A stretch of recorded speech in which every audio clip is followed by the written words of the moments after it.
Assembly ఎన్నికల్లో Congress party వికలాంగులకు ఇచ్చిన అన్ని హామీలు నెరవేర్చకుంటే హన్మకొండ జిల్లా నుంచే హస్తం పార్టీని అంతం చేసేలా ఉద్యమిస్తామని హన్మకొండ జిల్లా కేంద్రంలో నిర్వహించిన భారత వికలాంగుల హక్కుల పరిరక్షణ సమితి రాష్ట్ర సదస్సులో రాష్ట్ర అధ్యక్షుడు గిద్దె రాజేష్ వెల్లడించారు. డిసెంబర్ 3న ముఖ్యమంత్రి సొంత నియోజకవర్గం కొడంగల్ కేంద్రం నుంచి తమ పోరాటాన్ని ప్రారంభిస్తామని ప్రకటించారు. ఈ సందర్భంగా వారు మాట్లాడుతూ అసెంబ్లీ ఎన్నికల్లో తాము అధికారంలోకి వస్తే వికలాంగుల పెన్షన్ 6,000కు పెంచుతామని, ఆర్టీసీలో వికలాంగులకు ఉచిత ప్రయాణం సౌకర్యం కల్పిస్తామని, రాష్ట్ర వ్యాప్తంగా ఖాళీగా ఉన్న వికలాంగుల బ్యాక్లాగ్ ఉద్యోగాలను గుర్తించి వాటిని భర్తీ చేస్తామని అనేక హామీలతో అధికారంలోకి వచ్చిన హస్తం పార్టీ రాష్ట్ర అధ్యక్షులు, నేటి తెలంగాణ ముఖ్యమంత్రి రేవంత్ రెడ్డి ముఖ్యమంత్రిగా పగ్గాలు చేపట్టి వచ్చే నెలతో ఏడాది పాలన పూర్తి చేసుకువస్తున్న ఏడాది కాలంలో వికలాంగుల సమాజానికి ఆయన వెలగబెట్టిందేమీ లేదని, వికలాంగులకు ఇచ్చిన హామీలు అమలు చేసేందుకు శ్రీకారం చుట్టాలని, లేకుంటే ముఖ్యమంత్రి రేవంత్ రెడ్డికి రాజకీయ సమాధి కట్టించి ఇంటి బాట పట్టించేందుకు ఇక్కడి నుంచి శ్రీకారం చుడతామని హెచ్చరించారు.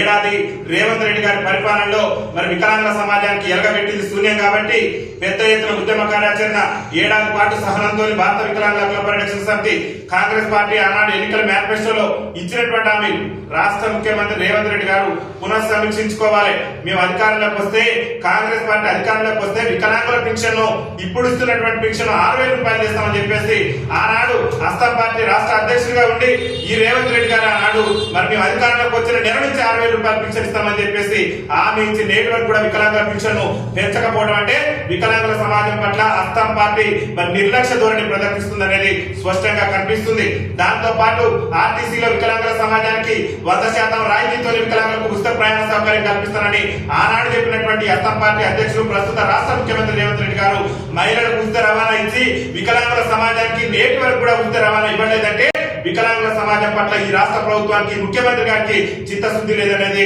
స్పష్టంగా అర్థమవుతుంది. దాంతో పాటు ఏం చెప్పింది రేవంత్ రెడ్డి గారు, కేసీఆర్ గారు ఉన్నప్పుడు ఆనాడు వికలాంగుల సంక్షేమ శాఖ, గతంలో ఉమ్మడి ఆంధ్రప్రదేశ్ ఉన్నప్పుడు ప్రత్యేక శాఖ ఉంది. కేసీఆర్ ముఖ్యమంత్రి అయిన తర్వాత ఈ శాఖను తీసుకుపోయి మహిళా శిశు సంక్షేమ శాఖలో కలిపిండు. మా కాంగ్రెస్ పార్టీ కనుక అధికారంలోకి వస్తే మేము ఖచ్చితంగా వికలాంగుల సంక్షేమ శాఖను మహిళా శిశు సంక్షేమ శాఖ నుంచి వేరు చేసి ప్రత్యేక శాఖగా కొనసాగిస్తామని చెప్పేసి ఆనాడు హస్తం పార్టీ రాష్ట్ర అధ్యక్షుడిగా ఉండి ఎన్నికల మేనిఫెస్టోలో చెప్పినటువంటి రేవంత్ రెడ్డి గారికి మరి ఏ ఇబ్బందులు వచ్చినా మాకు అర్థం కావట్లేదు. వికలాంగుల సంక్షేమ శాఖను మహిళా శిశు సంక్షేమ శాఖ నుంచి వేరు చేయడానికి 10 నిమిషాలు కూడా సమయం పట్టదు ఈ రాష్ట్ర ముఖ్యమంత్రికి. కానీ వికలాంగుల సమాజం పట్ల, వికలాంగుల పట్ల ఆయనకున్నటువంటి చిన్న చూపు కారణంగానే నేటి వరకు కూడా వికలాంగుల సంక్షేమ శాఖను మహిళా శిశు సంక్షేమ శాఖ నుంచి వేరు చేయలేదని వికలాంగుల సమాజం ఇక్కడ ఉన్నటువంటి మేధావర్గం మొత్తం కూడా గుర్తించాలని చెప్పేసి నేను విజ్ఞప్తి చేస్తున్నా. అదేవిధంగా తెలంగాణ రాష్ట్రంలో ఏం గొప్ప చెప్పిన ముఖ్యమంత్రి గారు, కాంగ్రెస్ పార్టీ అధికారంలోకి వస్తే తెలంగాణ రాష్ట్రంలో వికలాంగులకు ఏ చిన్న ఇబ్బంది వచ్చినా సరే ఖచ్చితంగా ఆనాడు ఏదైతే